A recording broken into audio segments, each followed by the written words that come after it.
ശ്രീകൃഷ്ണപുരം സർക്കാർ മൃഗാശുപത്രിയിൽ mobile unit തുടങ്ങിയ ശേഷം രാത്രി സേവനങ്ങൾക്കായി അധികം ചാർജുകൾ ഈടാക്കുന്നതായി പരാതി. ഗ്രാമപഞ്ചായത്ത് പ്രസിഡന്റിന് പരാതി നൽകി ഡിവൈഎഫ്ഐ.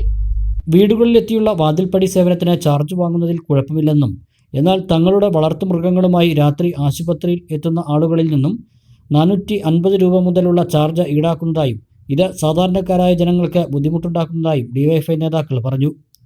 ആശുപത്രിയിലേക്ക് രാത്രി വളർത്തുമൃഗങ്ങളെ കൊണ്ടുവരുന്ന ആളുകളിൽ നിന്ന് ഇത്തരത്തിൽ ഫീസ് വാങ്ങുന്നത് ഒഴിവാക്കണമെന്നും ഇതിനുവേണ്ടി വകുപ്പ് തലം വരെ പരാതിയുമായി മുന്നോട്ടു പോകാൻ തയ്യാറാണെന്നും ഡിവൈഎഫ്ഐ നേതാക്കൾ പറഞ്ഞു.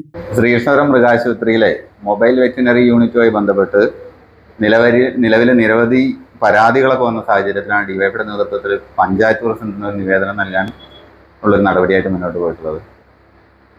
തങ്ങളുടെ മൃഗങ്ങൾക്ക് എന്തെങ്കിലും അസുഖങ്ങൾ വരുമ്പോൾ അതിന് ചികിത്സയുമായി ബന്ധപ്പെട്ട് ഗവൺമെൻറ് ആശുപത്രി പോലെയുള്ള ഒരു ആരോഗ്യ കേന്ദ്രത്തിലേക്ക് എത്തുമ്പോൾ ഫീസ് ഉൾപ്പെടെ അത് 450 ഏറ്റവും ചുരുങ്ങിയ ചാർജ്. 450 മുകളിലേക്ക് നേരിട്ട് ആശുപത്രിയിലേക്ക് വരുന്ന ആളുകളിൽ നിന്ന് പോലും ഇത്തരത്തിൽ ഫീസ് വാങ്ങുന്നത് നമുക്ക് തുടർന്നു പോകാൻ കഴിയാത്തൊരു സാഹചര്യമാണ്. വീടുകളിലേക്ക് വണ്ടിയായിട്ട് പോകുമ്പോൾ അതിനനുസരിച്ചുള്ള ചാർജ് വാങ്ങുന്നതൊക്കെ സ്വാഭാവികമായിട്ടും നമുക്ക് ചിലവ് ഉൾപ്പെടെയുള്ള കാര്യങ്ങളുണ്ട്.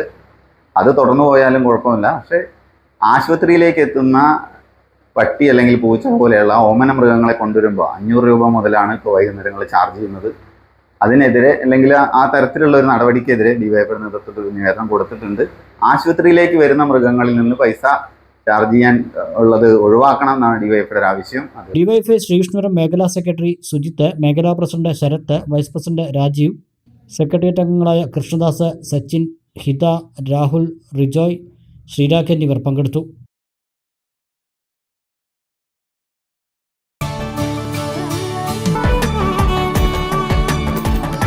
കാലത്തിനൊപ്പം അഭിമാനത്തോടെ Sanju fashion, SBT junction, Sreekrishnapuram, Palakkad.